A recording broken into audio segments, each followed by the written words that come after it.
Днес мрежовия маркетинг се нарича бизнеса на 21 век. Хубавото в нашия бизнес е, че неговите основи вече са изградени и ние няма да започваме да работим от нулата.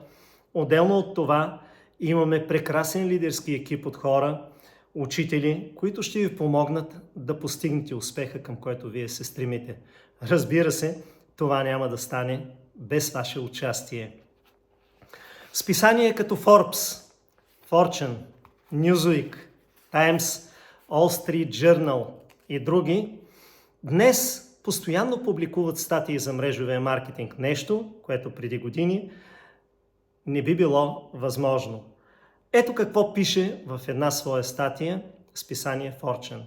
Днес мрежовия маркетинг е признат от много експерти и умели бизнесмени за един от най-бързо разрастващите се бизнес модели в света. И така, мили приятели, кое го прави уникален за всички участници в него. Ще споделя с вас за 8-те предимства, 8-те актива на мрежовия маркетинг, с надеждата да разберете в каква невероятна индустрия ние работим и сме я превърнали в наш живот. Първият актив на мрежовия маркетинг е, че той дава на участниците в него, на своите дистрибутори, едно бизнес обучение, което им служи в реалния свят. Както знаете, в нашата образователна система ни учат да четем и да пишем, така нареченото схоластично образование, и второто, на което ни учат, е професионалното ни образование. Тоест, ни учат как да работим за пари, да разменяме време за пари, но никой не ни учи как парите да работят за нас. Никой не ни учи на законите за парите. И заради това, ние тук научаваме много в това отношение. Научаваме важни умения. Как да организираме своята работа в мрежовия маркетинг. Как да се създаваме графика. Придобиваме и много фирмени умения. Но най-важното според мен е така наречените жизнени умения, които ние силно подобряваме. Едно от тях е умението да преодоляваме личните си страхове, ние се превръщаме в други хора, да преодоляваме страха от отказ, да преодоляваме страха от говорене пред публика, подобряваме уменията си за общуване, уменията за управление на парите и разбира се, придобиваме един менталитет за успех. Второто предимство на мрежовия маркетинг е, че той е една прекрасна пътека към личностно развитие. Ето какво имам предвид. Преди време, при един срив на пазара на недвижими имоти, Доналд Тръмп е фалирал и неговото задължение е било над 9 милиарда и 200 милиона лева. Излизайки от офиса си, той дава последните си долари на един просяк. И тогава казва: осъзнах, че аз съм по-беден от него с над 9 милиарда и 200 милиона лева. Но едно от уменията на богатите хора с характер е, ще умеят да се изправят, да продължават и не след дълго Доналд Тръмп пак става милионер и е в финансовия елит на света. Мили приятели, във всеки от нас има по един губещ и един печелещ. Ние сме в постоянна борба, но в зависимост от това, кой изберем, губещия или печелещия, или ще се превърнем в хора, които имат хубав живот, или ще се превърнем в хора, които имат постоянни проблеми.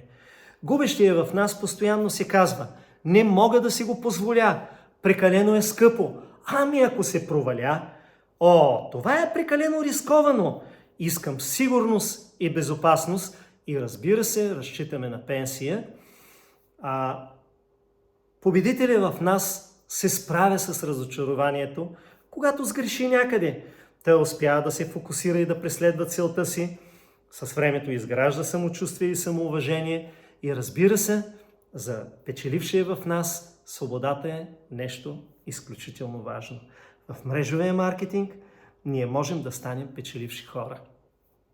Разбира се, в нашата работа ние и се обграждаме с един приятелски кръг, който споделя нашите мечти и ценности. Вие знаете, че бъдещето ни се определя от 5 човека, с които ние общуваме. Ние след време ставаме средното аритметично по отношение на здраве, финанси, начин на мислене на 5 човека, с които ние общуваме много. И заради това, когато тръгваме в мрежовия маркетинг, защото не живеем живота на мечтите си, хубавото е, че ние се обграждаме с една среда, която споделя същите ценности като нас и върви в същата посока като нас. И това е силата на общността, това е подкрепата на общността. Така е много по-лесно да успееш.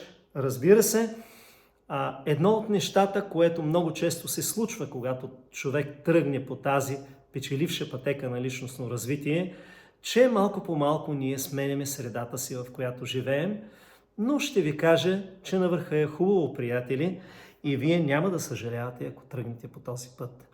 Следващото предимство на мрежовия маркетинг е мрежата, която ние имаме възможността да изграждаме. Най-богатите хора, скъпи приятели, търсят или изграждат мрежи, всички останали работят или търсят наемна работа.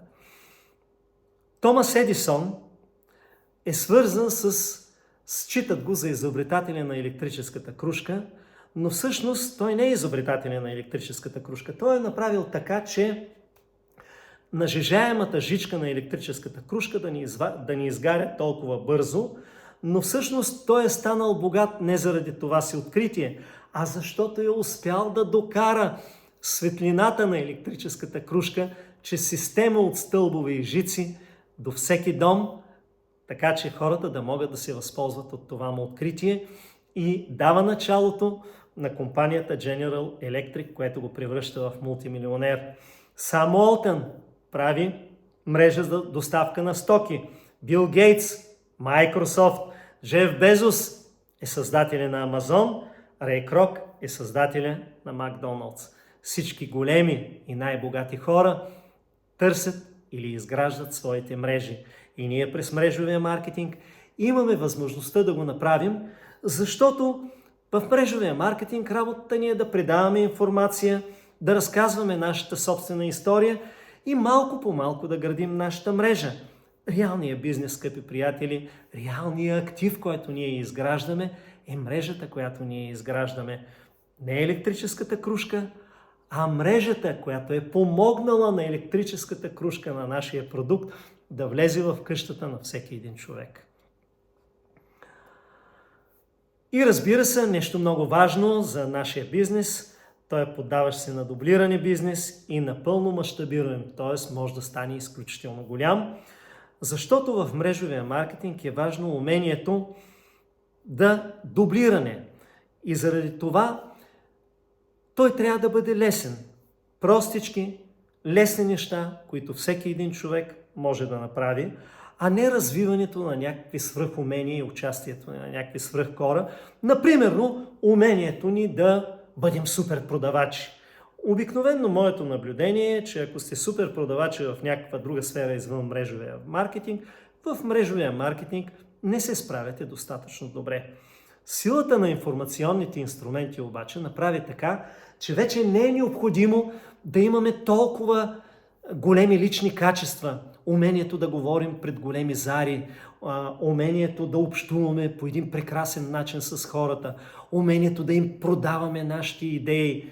Не е необходимо да бъдем невероятни хора, защото социалните мрежи, информационните инструменти в ерата на интернет са в основата на големия бизнес, защото вече за да успееш в мрежовия маркетинг, въобще не е необходимо да имаш супер качества, да бъдеш супер човек, а с по-малко лични качества ние можем да постигнем изключително сериозен успех и да превърнем нашето начинание в сериозен бизнес, като просто се превърнем в едни добри проводници на информацията, на всички уния средства и възможности, които интернет е създал за нас. Просто да предаваме информацията и всички онези инструменти, които са създадени. Всеки може да остане умел в мрежуването, т.е. в предаването на тази информация, в обучението на тези прости неща, които ни водят до успех, и така малко по малко ще се изгради екипа. Стига да станем добри в общуването, но, мили хора, Ние, откакто се раждаме, сме супер в общуването. Никой не ни учи, но ние изключително добре командваме нашите майки, даже преди да умеем да говорим. Така че не се променяйте, мили хора. Вие сте достатъчни. Вие можете да успеете с това, което представлявате.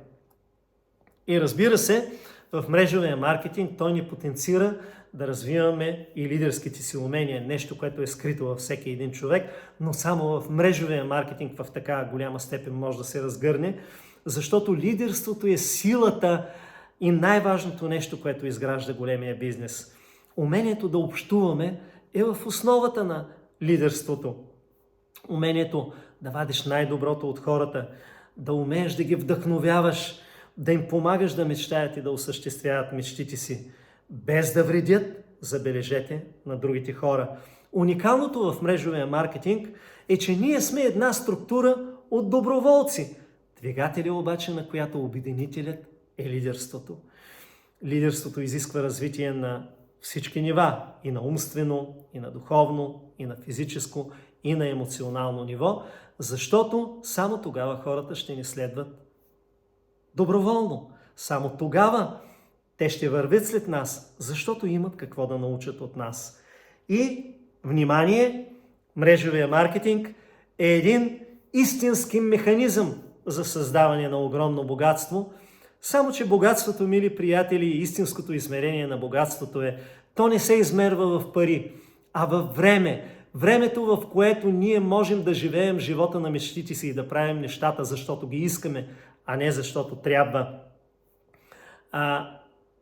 Задайте си въпроса, ако сега спрете да работите, колко време бихте могли да издържите да поддържате разходите по начина, по който сте свикнали да изразходвате вашите финансови средства, без да ви се налагате вие и някой от вашето семейство да се върнете на работа?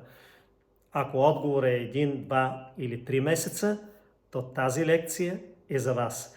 И ето 4 стъпки, разбираеми и лесни в мрежовия маркетинг за изграждане на финансова свобода. Създайте бизнес в сферата на мрежовия маркетинг. Това е разумно, особено ако нямате умение и никога до сега не сте изграждали бизнес, някакъв бизнес, различен от мрежов маркетинг. Тук ще ви научим как да го направите.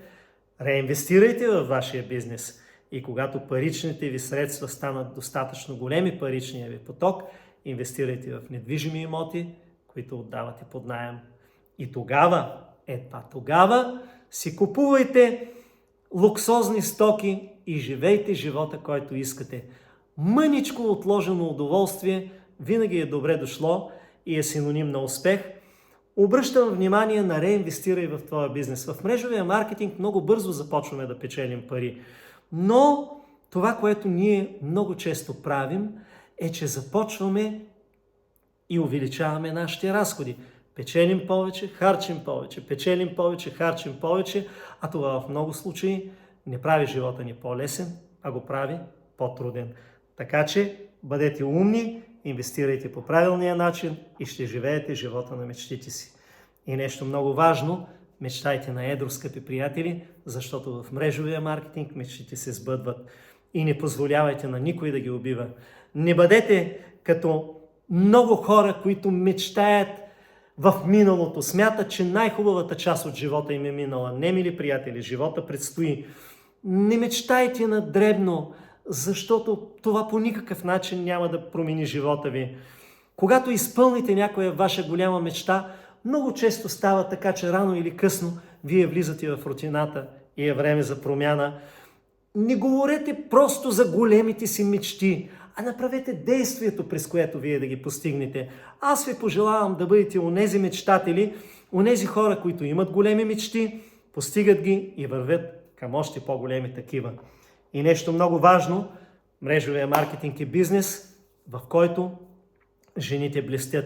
Ужасяваща е статистиката, която казва, че 47% от жените не са семейни, работят средно с 14 години по-малко от мъжете, което означава по-малка пенсия, но, забележете, живеят от 10 до 20 години повече. На всеки 4 бедни възрастни хора, 3 са жени. А на всеки 7 от 10 жени в някакъв етап от живота им се случва да минават през някакви финансови трудности. Вървейки по кариерната си стълбица, много често жената спира някъде и не може повече да се изкачва по кариерната стълбица, независимо от нейните качества, за разлика от мъжа. Много често жената стои там, където стои и живее с човека, с който живее, защото е зависима от него. В мрежовия маркетинг това може да се промени. За една и съща работа ние, мъжете, получаваме повече, отколкото жените получават. В мрежовия маркетинг всичко това може да се промени. Жените могат да имат вече контрол и да придобият контрол върху своите финанси, върху своето време и това със сигурност означава, че тяхното самочувствие ще нарасне. И нещо много важно, каквото и да вършите, мили хора, то трябва да ви доставя удоволствие. Вие трябва да виждате смисъл в него. То трябва да ви въодушевява. Заради това забавлявайте се, забавлявайте се, забавлявайте се. И не забравяйте, че действието е в основата на успеха. Пожелавам ви успех, мили хора. Благодаря за вниманието.